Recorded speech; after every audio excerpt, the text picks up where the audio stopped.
All around the world, competitive sports from the Olympics to school sports days and grassroots sports would cease to function without the hard work and dedication of the referees, umpires, and officials. Referees and umpires are there to make sure the laws of the game are being followed correctly in order to ensure fairness and safety. Whilst their decisions may not always be popular, they are vital to competitive sport. Without them, World Cups, the Olympics, and amateur-level sports would cease to function.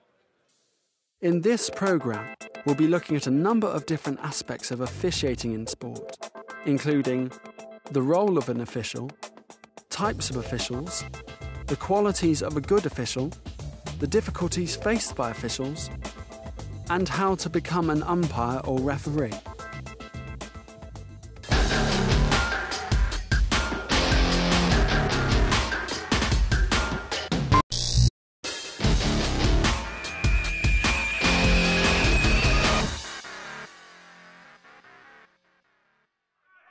The referee or umpire is one of the most important people involved in competitive sports. Without them, we would have nobody to enforce the rules and nobody to ensure the safety of players and supporters. Sporting officials have a wide range of responsibilities. Some adjudicate scores, others keep time records, and some are the sole person in charge and others are there to assist in decision-making. Each role requires different skills and qualities, but it is the responsibility of all to ensure the game is played fairly and safely. So the most important thing is to be very impartial and do a proper job as an umpire and not be biased towards your team or the opposition. It's important that you have a referee. You're not going to have a game, as you know. It's the old cliche of you can have many players if you want, but you haven't got a referee to blow the whistle, then you can't have the game. So it's always been an integral part of the game, and it'll always will be. Rugby is a really physical game. It needs an official to, one, maintain safety more than anything else, and two, to ensure fairness so that both sides have a fair game where they're both looked after. Without them, without a referee, we wouldn't have a game of football. Just to think, if there was no referee, players could do what they like, bad challenges would be committed, there's no one there to control them, and it would become quite dangerous. So it's really important we have a referee.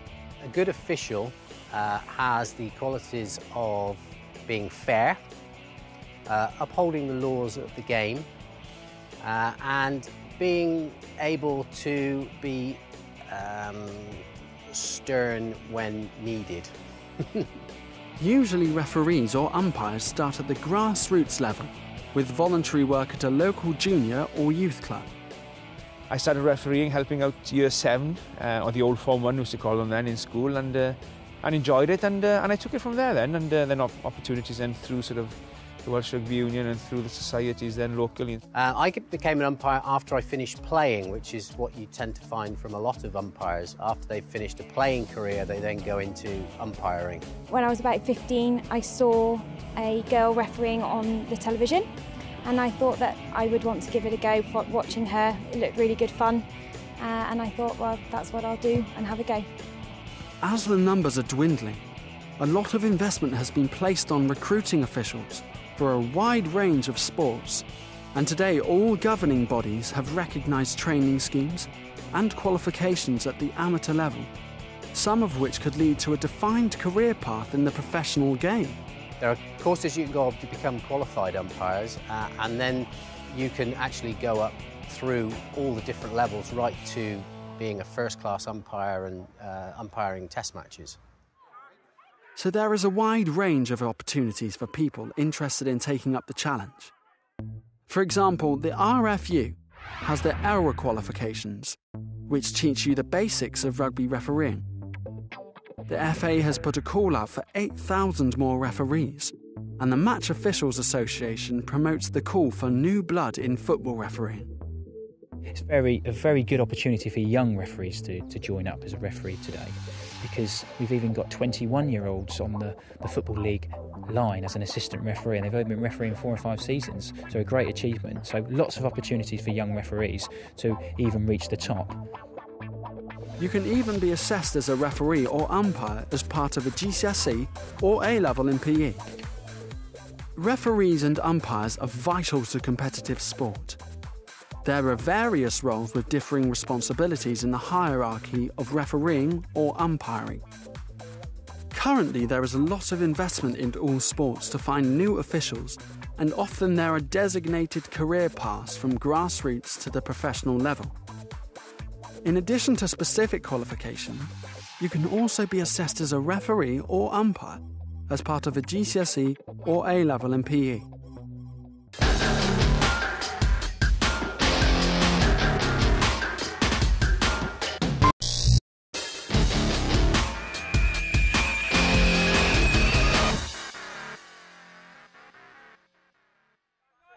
There are a lot of different types of referees or officials who have a variety of different roles and responsibilities.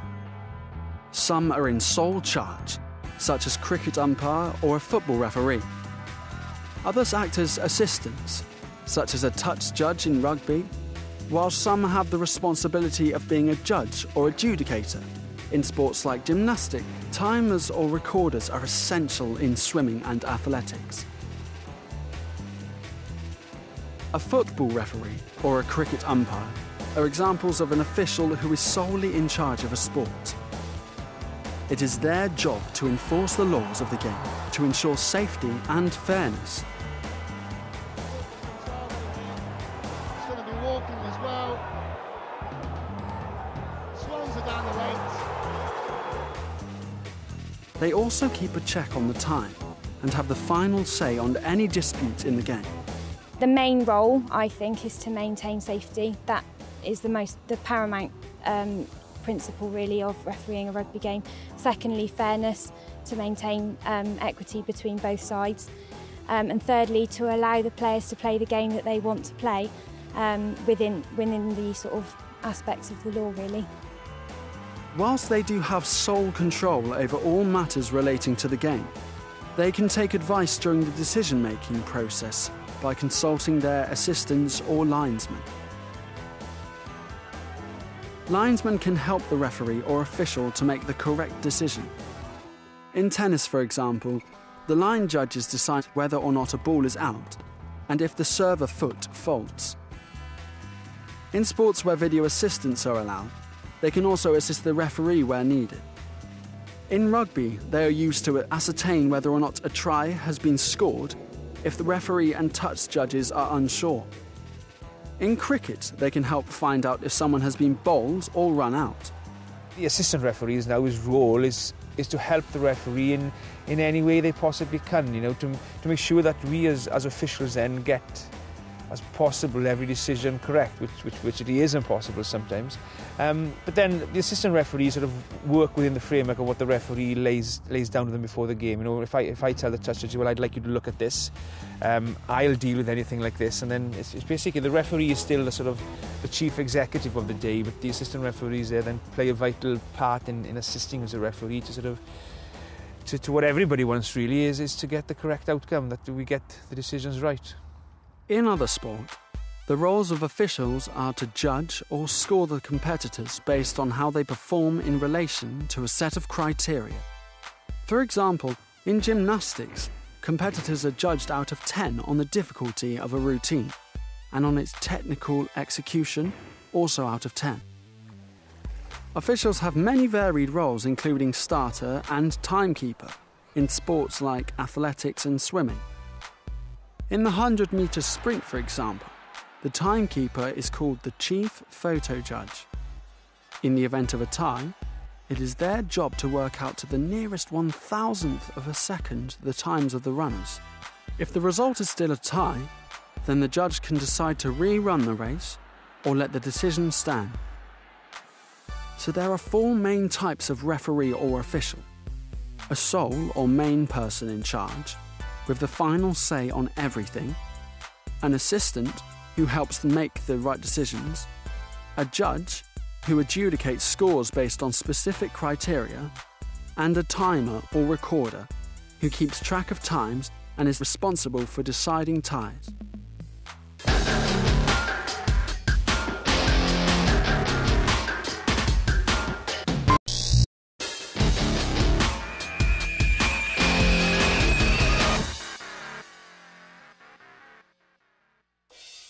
As a referee or official, it's crucial to have a comprehensive knowledge of the rules and laws of the game. It's the official's job to enforce these, and if he or she doesn't know their stuff, then the game won't run smoothly.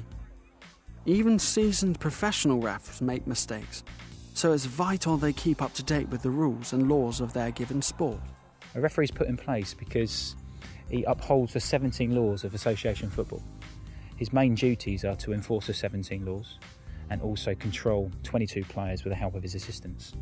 You need to have a basic understanding of the laws of the game, and you do that by reading the law book, by going on what we have in Wales as the Level 1 referees course, where we give you the basic understandings of the game itself without going into the sort of the nitty-gritty and then the complex part of it, because that then you will learn with experience. We have monthly meetings, and we have people come in to talk about various aspects of the law. So one week it might be the scrum, the next month it might be line out, for example.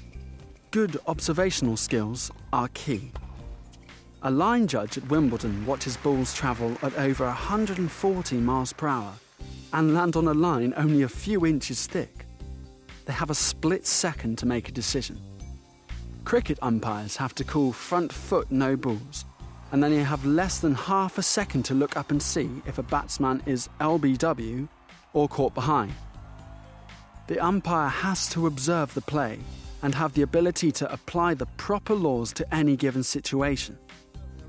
Competitors often have tactics to bend or reinterpret the rules of a sport. Bending the rules is called gamesmanship.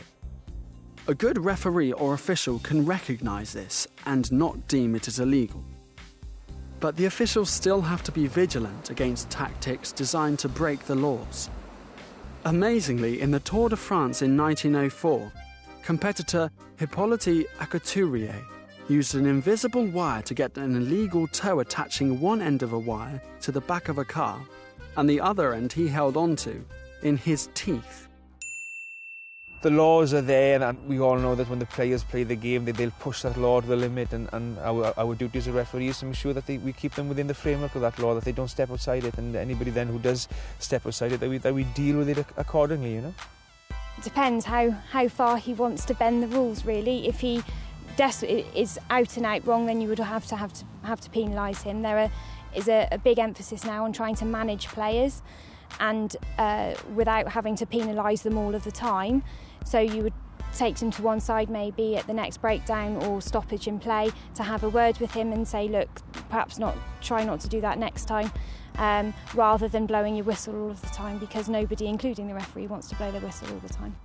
Health and safety might not be the most interesting aspect of refereeing, but it's vital for the competitor's well-being. The scrum in a rugby union game, for example, has the potential to cause serious injury. Inclement weather, for example, playing sports on waterlogged or frozen pitches can also be potentially hazardous, and the referee must be vigilant in assessing those risks. Another vital skill is the ability to communicate. When in a high-pressure environment, it's not always appropriate to shout and gesticulate to get your point across. Communication is not just a loud voice. It also involves non-verbal instructions and the ability to blow a whistle correctly. A calm and assertive manner can often be the best way forward. Most of the time, competitors are looking for clarification of a decision, and the best way to deal with that is by being clear, concise, and confident in your actions. What makes a good official? I think there are quite a few things that makes a good official. Your understanding of the game, your understanding of the laws in order for you to referee the game fairly and consistently. And being fair and consistent is one of the main things to the both sides. Your ability to communicate with people and manage players on the field in what sometimes can be a very, very heated situations, and to deal with all this under a huge amount of pressure, you know, and also sort of having an empathy for the game and understanding that what players try to do without being sympathetic to them, you know, because if somebody does something wrong and you're being sympathetic, you sort of say, well, listen, all right, don't worry about it, I know what you're trying to do, but at the end of the day he's done something wrong and needs to be dealt with. So yeah, there's a lot of things that a referee needs to be, and you need to be fit, because obviously we've got to do fitness tests now sort of 4 times a year. Personally, I have to do them for the IRB. So there's a lot of different things that makes you referee, and when you get all those things together, it's then those referees that tend to come through to the top. To be a good referee or official, you have to have a comprehensive knowledge of the rules. You must be a good observer and apply the rules accordingly. It's important to have an appreciation of competitor tactics. A sound knowledge of health and safety is vital. And finally, you should be a good communicator.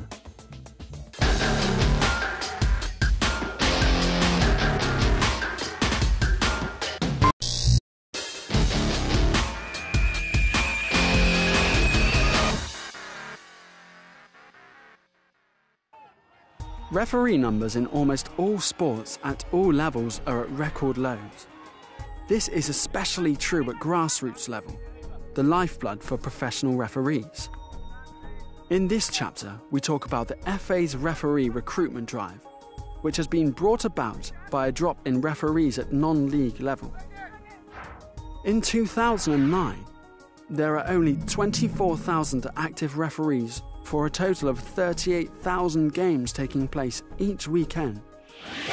To help alleviate this, Barclays launched the Spaces for Sports campaign, designed to create community sports spaces for disadvantaged areas.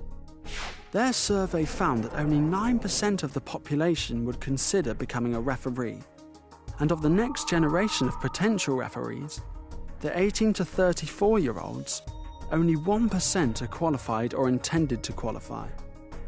Officiating in sport, unfortunately, there's quite a lot of litigation involved, and that can be somewhat of a put-off. In relation to rugby, refereeing in general really, it's seen quite as a sort of isolated job. Referees are seen to be on their own all of the time, but that's not true. You do build up rapport with all the players, you have a group of friends that you build up around the referee society. I think there's a difficulty in attracting people to the sport for a few various reasons. I think one of the main reasons probably is the abuse you get as an official and as a referee. Officiating and refereeing seems to come to people after they've played. Either they've had an injury or they don't want to play anymore, and then they think, oh, perhaps I might go and referee. And you've struggled to find younger people who want to go and referee, which is understandable as they want to carry on playing within a team, really. One of the biggest concerns for new referees is the abuse or lack of respect they receive from a minority of sports participants. According to the Spaces for Sports survey, 56% of people cite getting decisions wrong and fear of ridicule as the main reason they would not take up refereeing. Fortunately, there's not that much abuse in rugby union, but it is on the increase, which is a real shame. However, if I do receive abuse from players, then they need to be dealt with the help of their captain. They're penalised, or if it's severe abuse, then you would have to remove them from the pitch. But fortunately, I've never had to do that in my refereeing career. You have to be a special type of person, to have this abuse shouted at you and to read in the press what they say the following day. It takes a special kind of person to be able to cope with all that. And some people who start refereeing are not able to cope with that. And that has been part of our game, rightly or wrongly. And I think it'll always be part of our game, So you need to be able to put up with the odd abuse as long as it's not too personal and not too nasty in its nature as well. The FA have brought a respect campaign in which we're currently running with at all levels. What it does, it helps us work closer with the clubs and the players. We deal with the captain on many occasions, and he helps us control his players. It saves us going straight into a caution. He can try and prevent that caution, which helps. Abuse from the sidelines, there's always going to be some sort of banter from the crowd, and that is to be expected. But there is a line that people should not cross, and if they do cross it, there are sort of systems in place within the referee society to take them to hand and deal with them appropriately. We've got quite a good relationship with most of the clubs, certainly within the Bristol Society, to deal with any problems that we do receive from spectators, which is needed because abuse to officials or anybody else involved in sport shouldn't be tolerated at all. However, governing bodies across all sports are working hard to eradicate this. In an effort to take some of the pressure off officials, some sports have introduced technology to help with the decision. When you've actually got video replay, and that's coming into the game a lot more now, especially for run-out decisions, so that's really useful. In both codes of rugby, they have the video ref, who can, with the use of modern technology, decide whether or not a try has been scored. In cricket, tennis and snooker, they have Hawkeye, a sophisticated tool that allows for closer inspection of a trajectory of a ball, which can ascertain whether a ball was in on a tennis court or if a batsman is out on a cricket pitch. Technology is a big part of the game now.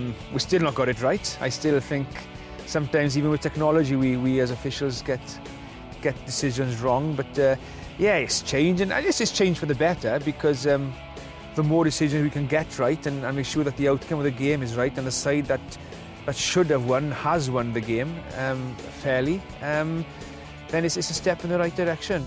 Video refereeing and technology does not always make life easier for referees. Sometimes even with replays it's still unclear as to what the right decision is. Referees can also be constantly scrutinised, and they are bound to make a mistake occasionally. But a video ref cannot replace a human being, nor can it make judgments based on what is happening within the game. People sometimes forget when they're sitting at home watching the game that you as a referee have to make that decision immediately in that split second, and you don't get a chance to see it again. And you may well have seen it from an angle which looks to you as that decision is right.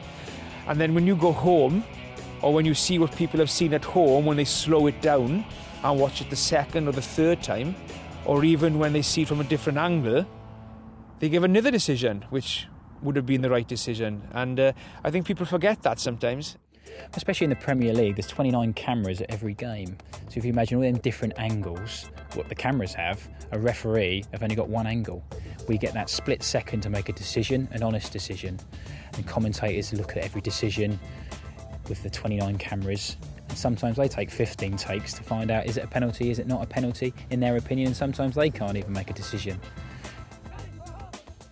So in summary, there is a lack of new officials in all sports. Many people are afraid to become referees due to the abuse they could receive from a minority of people. But governing bodies are working hard to eradicate such incidents. Official decisions benefit from the use of modern technology, but it's no replacement for the human touch.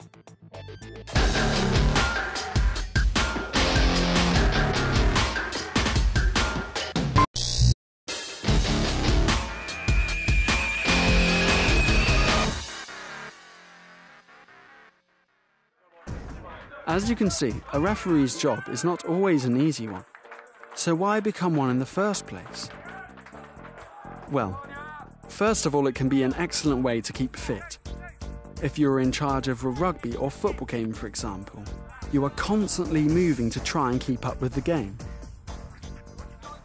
As part of the IRB, as international referees, we have to do the fitness tests 4 times a year, quarterly. Which includes a bleep test, and I need to get a minimum of 12 on that. And then we do what we call a phosphate deck test, which is where you sprint a distance of 30 metres within 30 seconds, and then whatever time you've got left, you rest and then sprint back, and you do 8 of those continuously. There's sort of various areas of fitness. You obviously have to have the endurance, you need speed work.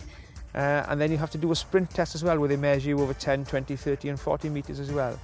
And they sort of take your body fat content and everything as well, you know. And then obviously as you go up the levels and the games get quicker, you have to be fitter, and you owe that to the players to be able to do that. The game's getting faster and faster every season. We've got 2 sports scientists that work very closely with us at the professional level, and they set us weekly programmes, training 2 to 3 times a week, doing high intensity workouts. It also teaches responsibility. The referee is entrusted with not only making sure the game is played fairly, but safely as well. This is important in high-impact sports, in sports like basketball and cricket, and across the entire range of sporting activities. It also teaches management skills. Part of a referee or umpire's responsibility is to manage a number of people, often in a high-pressure and competitive environment. For many referees, it is the satisfaction of doing this successfully that keeps the job interesting, challenging, and fun. Being a referee can be a professional career. FA Premier League referees can earn up to £70,000 a year, and rugby referees and cricket umpires, at the highest level, can also earn lucrative salaries. Some sports do have age limits. For example, FIFA has a mandatory retirement age of 45, but the ICC has no such restrictions on its umpires. I would definitely recommend refereeing as a profession. Remembering that you have to be the right type of person. There are jobs out there that would not be right for me to do. I wouldn't want to do what I couldn't do, and refereeing would be a job for some people who couldn't do or didn't want to do. But the opportunities are there now. With the game going professional, there are opportunities for you to become a professional referee now and to make a career out of it. And it's a great career. It's far from paid as well as the players get, but it's certainly a job that pays well and much better than a lot of other jobs, I would think. And the opportunities to see the world, to be in countries and to sort of make friends within the rugby community within your own country and outside your country that you don't get with a lot of other sports. And as well, when you sit back sometimes and look back at some of the great occasions of sport that you've been involved in as a referee, and you take great pride in that, in Heineken Cup finals, in Tri-Nations, in Six Nations deciders, in the big matches with great atmosphere and big crowds, and to be part of that, to be on that field and be an important part, not the most important part, because the player is the most important part of the game, but to be a part of all that is something special, and it is something that not many of us get the opportunities to do. So refereeing as a profession or a career is certainly worth you thinking about. And the one advice I would give to anybody who wants to be a referee is don't leave it too late. Don't play until you're 34, 35 and then decide to get in refereeing, because you may have well missed the boat by then, because I would think you need to be started refereeing in your 20s now if you want to progress through to the elite end of the game. Your sports need you. There is a lack of referees at all levels of sports, but especially at grassroots. Many sports, including football, rugby, cricket and tennis, lack new people coming through as referees, and all of them are trying to change that. For example, the Welsh Rugby Union have laid on summer courses at the introductory level of refereeing with a view to developing people for the future. If anybody's watching this and want to become a referee, there are opportunities there for them. And I know in Wales, and I'm sure the RFU and the other nations do the same, but I know within Wales that we run what we call level 1 referee courses for beginners, for people who want to become referees. Every area of the country has a referee society. As I've said, my referee society is the Bristol Society. Most of them now, if not all of them, have their own websites, and I would look on the website to find your local referee society and give the chairman or any of the officials within that society a telephone call. Firstly, I'd say get involved and have a go. Find a local club who wants an umpire. They'll give you all the help that you need. Everybody wants umpires. And then, if you enjoy it, then maybe look to get qualified as a qualified umpire. The FA has recognised the problem that a lack of referees can cause to the sport at all levels. They announced a £200 million investment into grassroots football as part of their national game strategy, with the emphasis on recruiting 8,000 more referees. We have female referees, we have referees with disabilities. A couple of weeks ago I had a fourth official that was deaf. So anyone can become a referee or official, whether a player or non-player, male or female, and irrespective of perceived physical disability. In summary, some advantages of becoming a referee include maintaining fitness levels, attaining management skills, professional career opportunities, and benefiting your local community. The best way to pursue a career in refereeing is to undertake some research. There are opportunities to learn the basics for refereeing in a variety of sports all over the country. Look online for national and local schemes run by governing bodies. So if you think being a sports official might be for you, go on the net and give it a go.